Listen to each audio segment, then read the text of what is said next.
Uber's stock price is near an all-time high. Let's look at why that is. The example of Uber is a nice contrast to Tesla.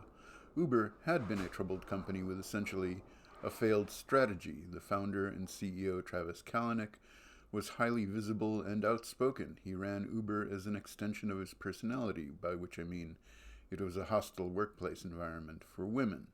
An investigation by the EEOC found that Uber permitted sexual harassment and retaliation, a disturbingly familiar pattern in tech companies. Now, however, Uber is prospering by focusing on its role as an intermediary.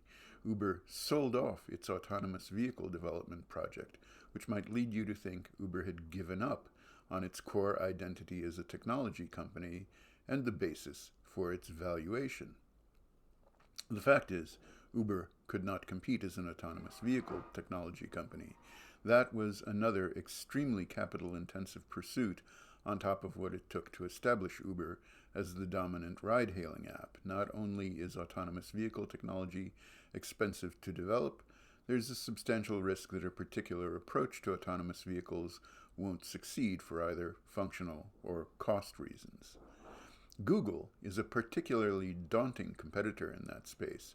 For autonomous vehicle technology providers to compete with Google, they need to compete with Google's geospatial data. But without the market for ads in Google Maps, in other words, what's a revenue generator for Google is entirely a cost for most of Google's competitors in autonomous vehicles. That's just one example of the structural advantages Google has. Now, instead of competing with Google, Uber has positioned themselves to be an intermediary for Google and other autonomous vehicle technology companies. This is the strategy that reshaped Uber's core business in ride-hailing and has extended that business to areas like being an intermediary between shippers and freight carriers. In other words, instead of trying to put its drivers out of business with a robotaxi, Uber has accepted its role as an intermediary.